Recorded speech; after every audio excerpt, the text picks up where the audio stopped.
Have a seat, sir. All right, okay. Thank you. Unless you want to stand and, No. and bow some more. I was just gonna do 15 minutes here. Oh, fantastic. You want to monologue it? No, that's all right. No. Just riff, man. Just riff. No, I don't actually do that. I was just kidding. Curtis, congratulations on the book, my friend. Thank you. Thank you very much. I loved reading it. I love these stories. These are films from my childhood that I grew up with, that I've seen on many, many occasions. Maybe not moonlighting so much. I think that was No, that was something you had to sort of be there for, because it didn't come out on video for like 20 years. Seriously, it was a long time before they were able to get the rights to it for DVD. So a lot of people missed it entirely. No, a lot of this book is about being a character actor in a sort of situation where the lead actors are, the stories are about them, and you're kind of what it's like to sort of be a supporting actor as the set revolves around somebody else. Right. What made you want to sort of write a book about that? Well, I didn't really set out to write a book about that. That's actually not really even what the book is.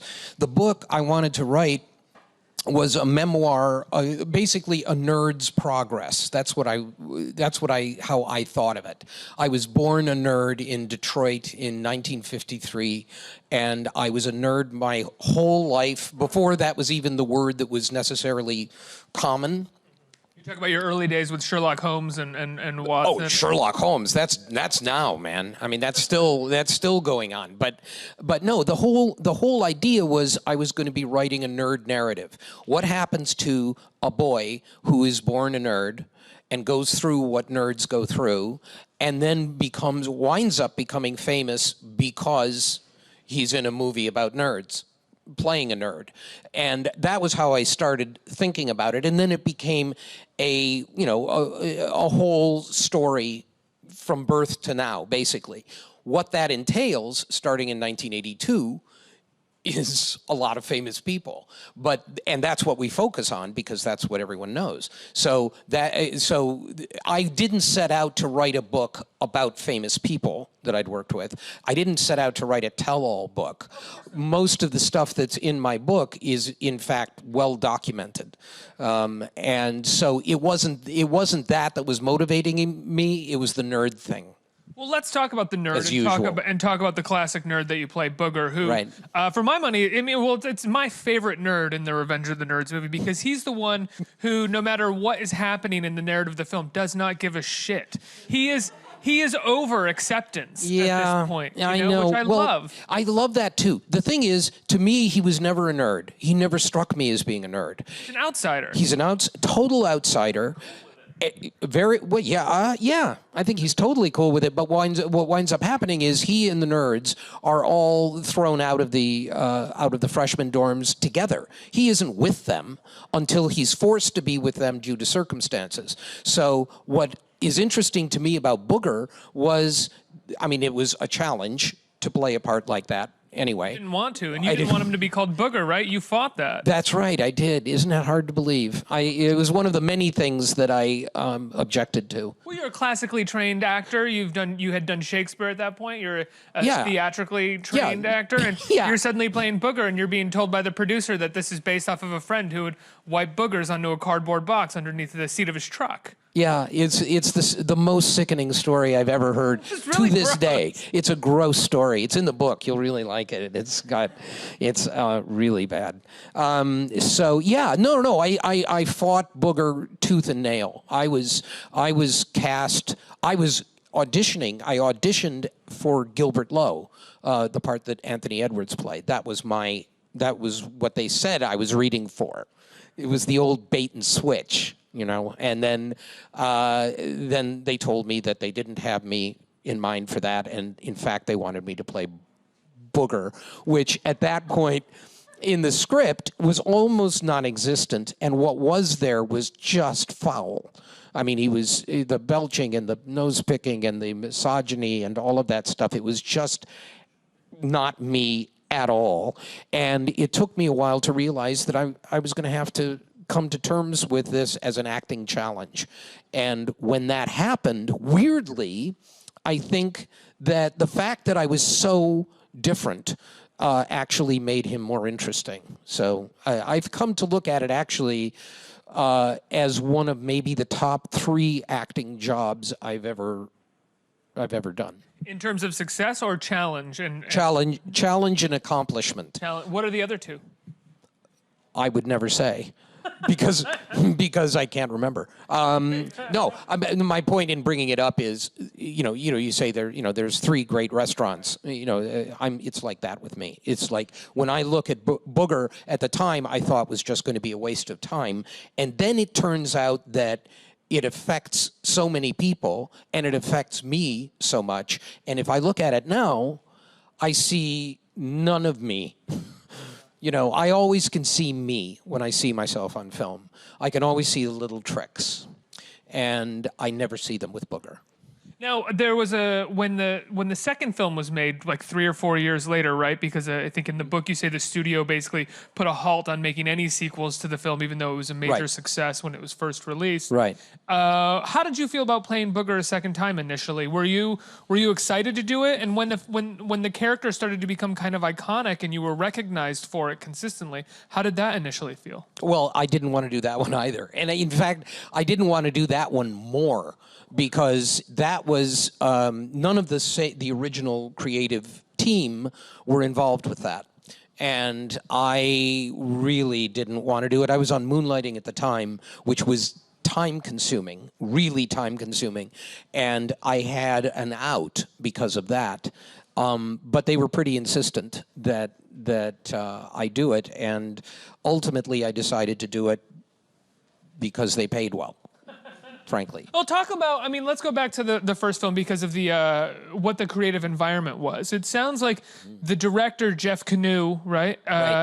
Sort of created this creative environment where everybody could contribute, and then also everybody was having what sounds like a really good time. Yeah, we were.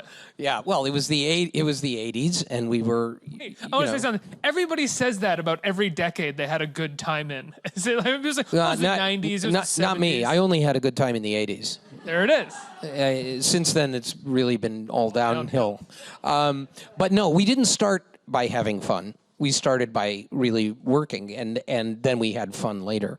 But that we were brought in a week early to work on the script with Jeff and the writers and the producers, and it was because it was really a bad script. It really was a bad script, and we started it, and we wanted to make them real.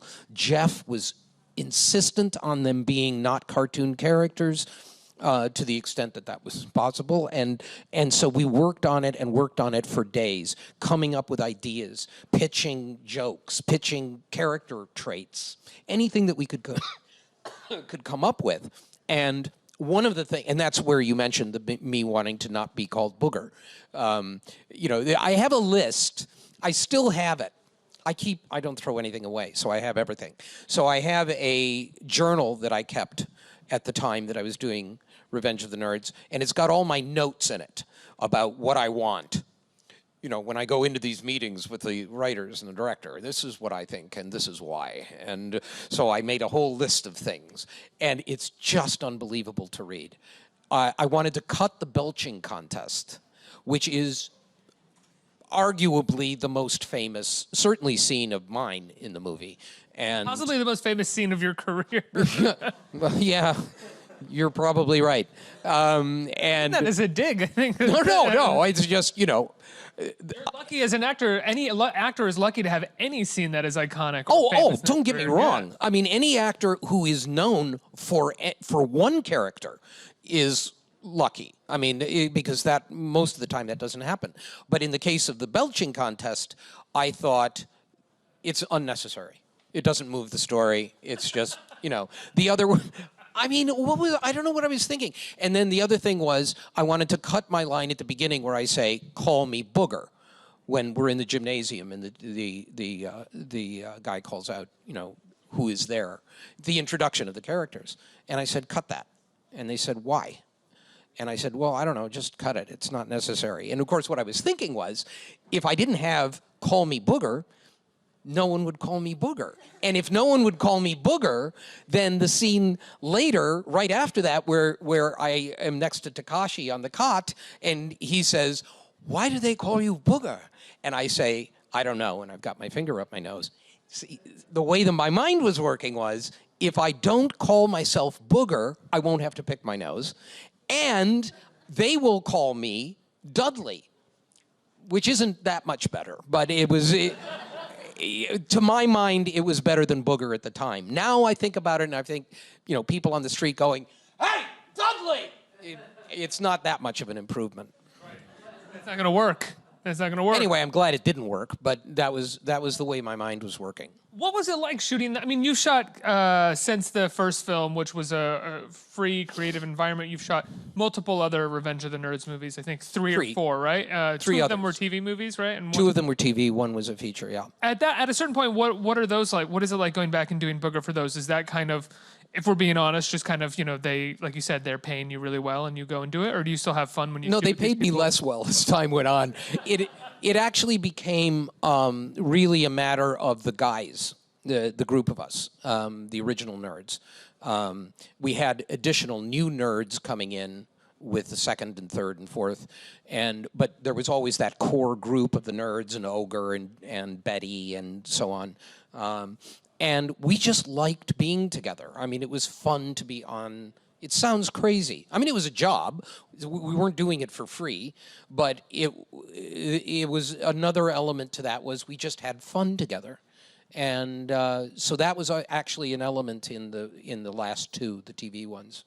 Now, one of your other iconic roles is in Risky Business, where you have, I think, probably you originate in the film the iconic line from the movie, which is sometimes you just have to say, "What the fuck?" Yeah. Yeah, it's a fantastic line. You deliver it wonderfully. What was it like shooting that line? Because, I mean, the filmmakers know that the whole movie rests on that line, or was it casual when you shot it? I don't think the filmmakers really knew that the whole film rested on the line. I think in retrospect it looks like that. But doesn't the movie end with that line as well? I think it's said No. like 2 or 3 more times.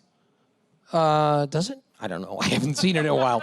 Anyway, but no, I think as far as the actual scene itself, this is the thing is that I kept a serious diary on Risky Business every day in detail, front of camera, behind camera.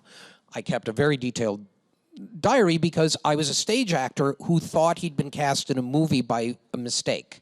I thought that, okay, I'm going to do this movie and then I'll go back to doing regional theater and all that. That was what I assumed my career was. So I want to remember the process. And that's why I kept it. And that day is in the journal where we shot the what the fuck scene. And literally 3 takes. One master, one on him, one on me, done. There was no, sense of this is an important moment in the movie. It becomes that. But to me, it was just another very short scene. Now, you describe working with Tom Cruise at the beginning of his career as a sort of impossibly driven, possibly driven, I guess, because it all really worked out for him. Charming, good guy. You describe a moment where he's sleeping with a bunch of women. That has sort of made the rounds in the press. Well, not all at once. Possibly. Not impossibly. All right. Yeah, I suppose.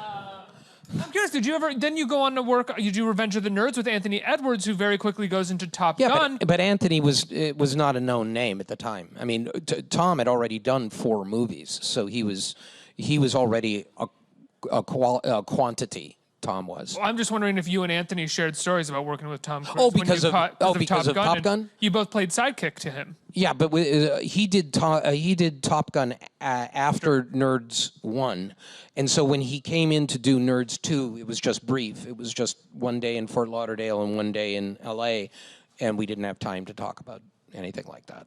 I mean, there was you worked with Tom, I worked with Tom, blah, blah, but we didn't share war stories or anything. Do you look back, it's one of those things, you say Booger is one of your top 3 performances, and I'm always curious about this when it comes to actors, because what the audience knows is what they've responded to. Is there a performance of yours that, the world didn't respond to, that's not very well known, that you look back on as possibly the most rewarding performance for you as of your career? That's a really good question. I don't know that there is one. I mean, there are movies that I wish were better appreciated. There's one little independent one called Route 30, which I really like. I love the movie. I'm not that crazy about me in it, though. So that doesn't really, that's not a good example. Akilah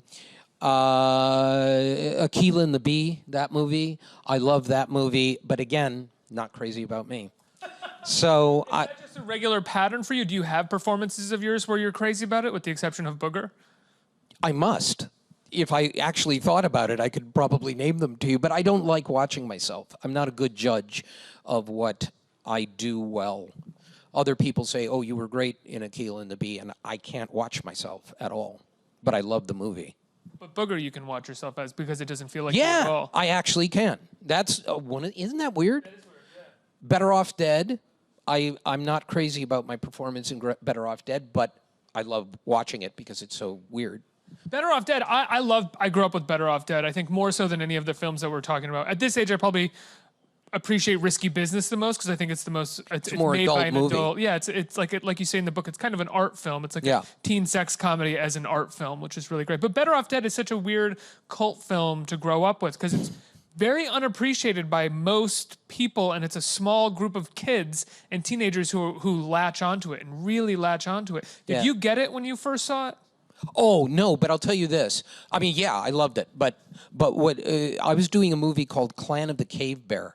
Anybody here seen Clan of the Cave Bear? It's okay. I know. No one has seen Michael Chapman, though, Michael Chapman, the great the Scorsese DP. Yeah. Yep. But it was not a good movie. There were reasons for that, but I got DP doesn't make good director. sometimes I don't know. That's not for me to say. But while I was playing a caveman. We were all playing cave people, and that was when they sent me the script for Better Off Dead. And I remember reading it in my caveman makeup and wardrobe, and I'm sitting there reading this script, Better Off Dead, because it's been offered. Nobody had ever offered me anything, so no audition, nothing.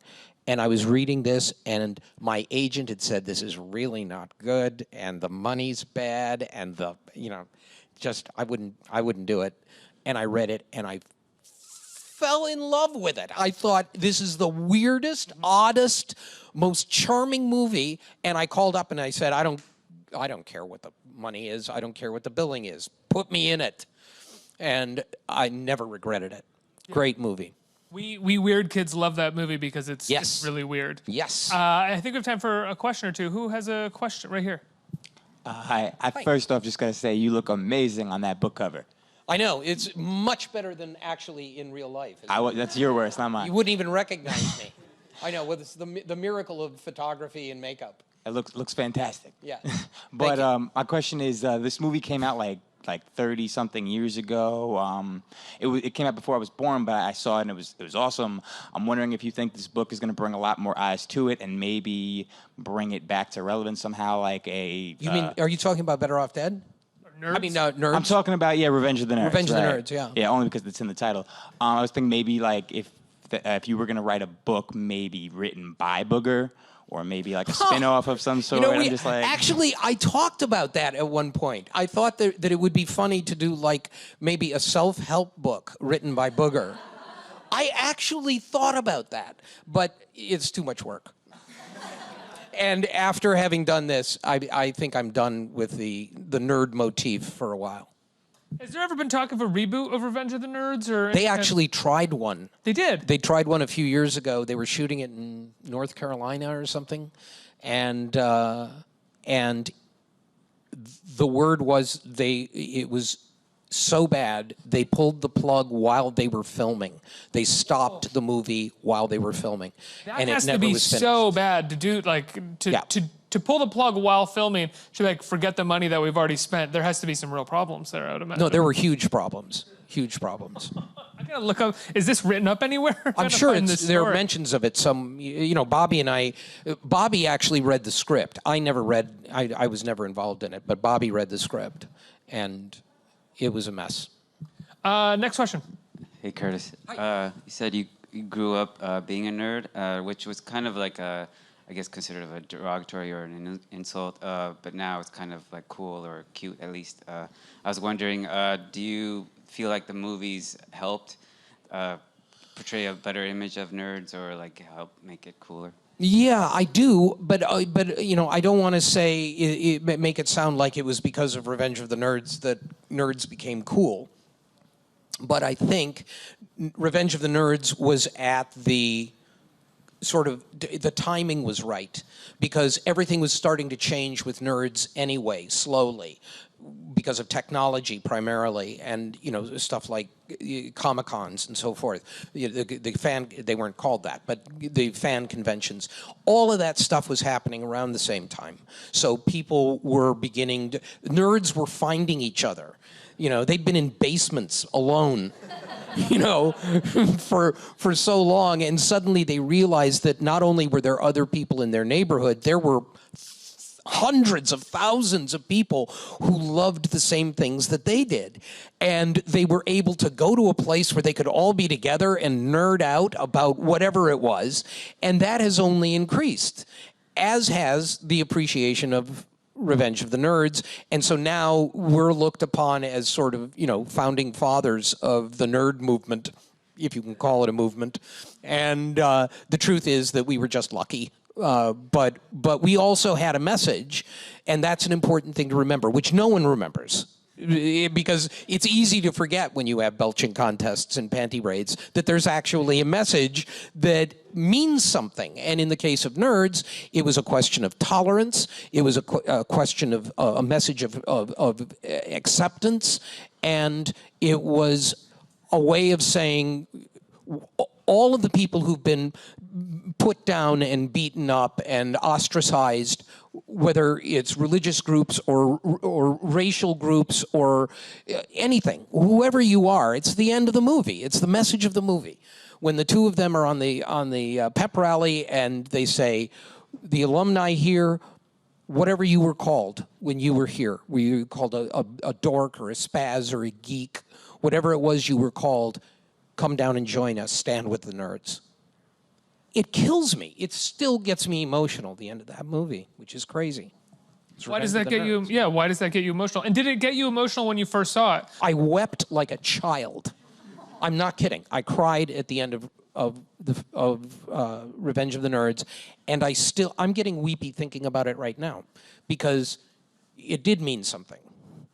It was funny. It was awesome. Great comedy movie, typical 80s movie.